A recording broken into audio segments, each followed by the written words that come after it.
Саламатсыңарбы, балдар?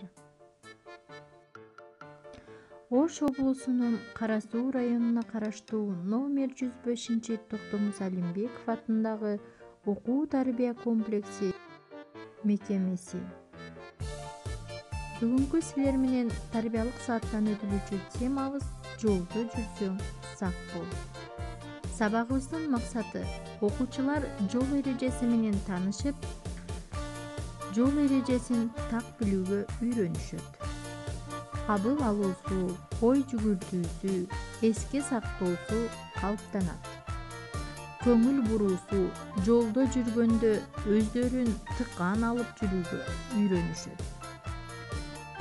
Балдар, сабак башталардан мурун баардыгыбыз алтын эрежелерди эске салып, даярданып, кунт коюп угабыз. Байыркы заманда көчөлөрдө машина жок болгондуктан ар ким өзү каалагандай басып кете беришкен. Бирок азыркы учурда жолдо тынымсыз жеңил автомобиль, трамвай, маршруттук таксилер тынымсыз жүрүп турат. Көчөдөгү баш аламандык адамдын өмүрү үчүн өтө бурталдуу жана кооптуу болгондуктан мамлекеттик автомобиль инспекциясы жолдо жүрүү эрежелерин жана ошондой эле мыйзамдарын түзүшкөн. Балдар, деги эле силер үчүн, жөө жүрүүчү адамдар үчүн берилген 5 эреже менен силерди тааныштырып кетүүнү чечтим. Эгер силер ушул 5 эрежени так туура сактасаңар, анда өз өмүрүңөр үчүн кам көргөн болосуңар. Демек, биринчи эреже.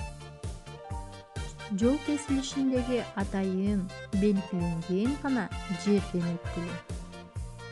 Силер светофор жана пешоход жөнүндө сөз болуп жатканын балдар билесиңер деп ойлойм.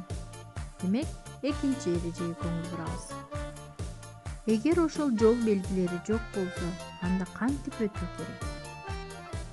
Жол белгилери жок жерден биринчи сол жагыңарды карап, андан кийин оң жагыңарды карап, түз өтүүңөр тийиш. Эми балдар, үчүнчү эреже. Үчүнчү эреже бул бизге жардамчы болгон светофор жөнүндө болмокчу. Деги эле светофордун эки түрү болот. Жогоруда көрсөтүлгөн бул автомобилдер үчүн, ал эми бул светофор жөө жүргүнчүлөрү үчүн.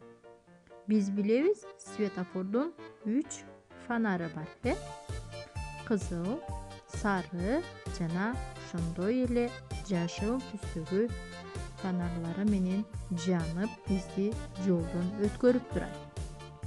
Эми балдар, 4-үчү эрежеге көңүлүңөрдү бурам. 4-үчү эрежеде тротуар менен кантип басуу керек? Тротуарда басууда балдар, машина жүрүп жаткан жолго карама-каршы баскыла. Себеби силер машинанын кандай ылдамдыкта келе жатканын көзөмөлдөп турасыңар. Анан дагы чоң жолдон бир аз алыс басууңарды айтып кетер элем. Балдар, эми 5-чи эрежеге көңүл бурабыз. 5-чи эреже балдар, фликер жөнүндө болмокчу. Фликер деген эмне деп жатасыңарбы балдар? Фликер деген бул силер түнкүсүн караңгыда калып кете турган болсоңор, унаанын жарыгына чагылышып турган анча чоң эмес буюм болуп саналат. Мына балдар, мына ушинтип жолдо жүргөндө 5 эреже жөнүндө билип алдыңар. Өз өмүрүңөргө тобокел болбой жолдо сак болгула. Мен силер менен Эсенали кызы Элизада болдум. Саламатта калгыла.